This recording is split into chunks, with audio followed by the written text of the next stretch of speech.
হাদিকে গুলি করার পর স্বরাষ্ট্র উপদেষ্টা বলল 50 লাখ টাকা থেকে পুরস্কার দেওয়া হবে যদি যে গুলি করেছে তাকে ধরে দিতে পারে।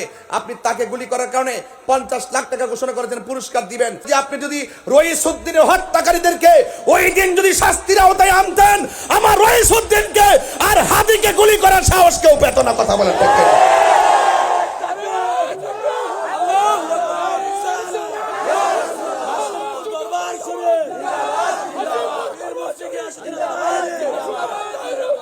কথা বলেন ঠিক না বেটি?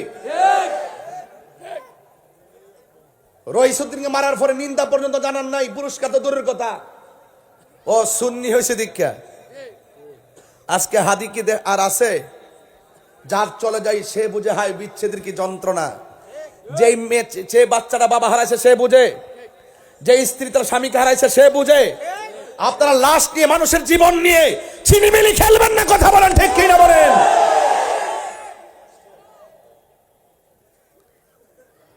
যেই বর্বরতা, যেই অস্থিরতা, যেই মব ভায়োলেন্স আর যেই হত্যাকাণ্ড যজ্ঞ চলছে সন্ত্রাসী কায়দায়, এভাবে কোনো রাষ্ট্র চলতে পারে না। কথা বলেন ঠিক না বেঠে?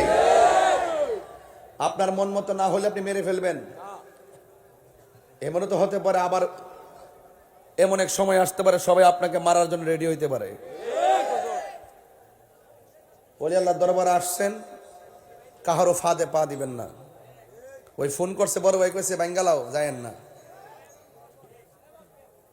এগুলো ভালো সংস্কৃতি না। কোন প্রাচীর ভেঙ্গে সভ্যজাতি গড়া যায় না। সভ্যজাতি গড়তে হলে নীতির মাধ্যমে গড়তে হয়। কথা বলেন ঠিক না ঠিক?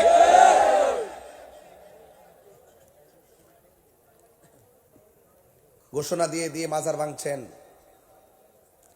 আবার বলতেছেন যে মাজার তো ভাঙতেই হবে, মাজার যারা ধারণ করে পীর মাশাইখদেরকে জবাই করতে হবে। এগুলো নাকি শিরিকের কারখানা। তা আমি যাতে কোনো ওয়াজ করলাম, দরবারি কথা বললাম, এখানে শিরিকের গন্ধ আছে? তো তোরা গায়ে পড়ে আমাদেরকে শিরিক আর মুশরিকের ফতোয়া দিবি, তা আমরা কি ঘরে কি আঙ্গুল চুষবো? আমরা কি বসে থাকবো? এদেশে 65% মুসলমান যদি প্রতিজ্ঞা করে নাইমা যায়, সামনে দাঁড়াবার হিম্মত কি তোমাদের আছে? এই সমস্ত উস্কানি কথা বলবেন না, নিষেধ করলাম।